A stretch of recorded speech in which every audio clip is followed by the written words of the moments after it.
लिया ताकि उसे तफ्तीश कर सकूं। उसने रिमांड इसलिए दिया है। तब तक मैं भी यही सोचता था, लेकिन अब नहीं। यहाँ की जमीन दिन ब दिन हम पर तंग होती जा रही है। तो बच्चे कुछ घर वालों को लेकर निकल जाओ यहाँ से। ताकि वो दुनिया पर नहीं रह सके। आज रात को जबरदस्त कसाई से जाके मिलो। दुनियापुर अब मेरे पास है। वक्त बदल चुका है जबरदस्त। मारा है, इसके लिए मुझे जान देनी पड़े। दुनियापुर की हवाई कुछ ऐसी है शायद, और मैं इन सबसे बदला लूंगा। वो सब लूंगा तो हम।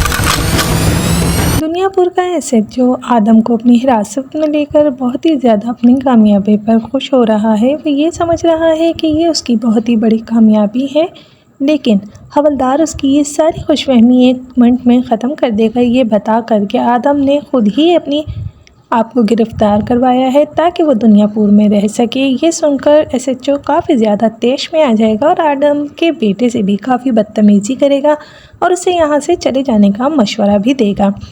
अना के हाथ में अब दुनियापुर की बागडोर आ चुकी है, जिसे वो किसी तौर भी अब नहीं छोड़ना चाहती है। और अब लोग अना का वो रूप देख रहे हैं जिसकी खुद अना को भी कभी भी ख्वाहिश नहीं, ना उसे अंदाज़ा था कि उसके अंदर एक ऐसा भी रूप होगा। ज़बरदस्त नामी कसाई जो कि दोनों ही को दरकार है, चाहे वो आदम हो या नवाब हो। अब देखना यह है कि ज़बरदस्त कसाई अपनी साहिब ने अब शामिर को ऐसा रास्ता दिखाया है कि वो अना के हाथ से दुनियापुर की बागडोर छीन सकता है और कुछ ऐसा करने वाला है कि जिससे दुनियापुर फिर से उसके हाथ में आ जाएगा। क्योंकि अब शामिर को ना अपनी ज़िंदगी की परवाह है और ना ही किसी और चीज़ की, क्योंकि वो अपनी बहन को भी खो चुका है और अपने भाई को भी, और अपने बाप को ज़ेर हिरासत देखकर शामिर तो गुस्से से पागल ही हो चुका है।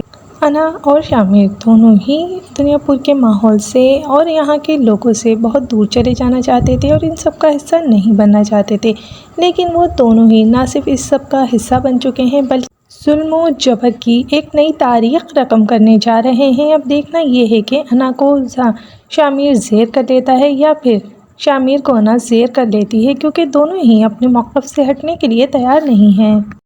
शमशेर की वफादारी पे नवाब साहब को शक हो गया है और वो यही समझ रहे हैं कि शायद शमशेर अब भी नवाबों का नहीं बल्कि आदमों का ही दोस्त है।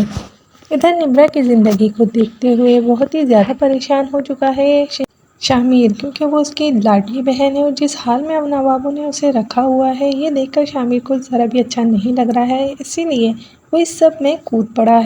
नौरोज़ आदम और नवाब को अभी तक इस बात का अंदाज़ा नहीं हो सका है कि नौरोज़ आदम का भाई और नवाब की दूसरी बीवी ही इस सब के पीछे है, कि वो दोनों ही दुनियापुर हासिल करने के लिए इन सब के पीछे ऐसी चालें चल रहे हैं जिसकी वजह से मौत पर मौत हो रही है, और लेकिन किसी को भी उन पर शक नहीं हो रहा।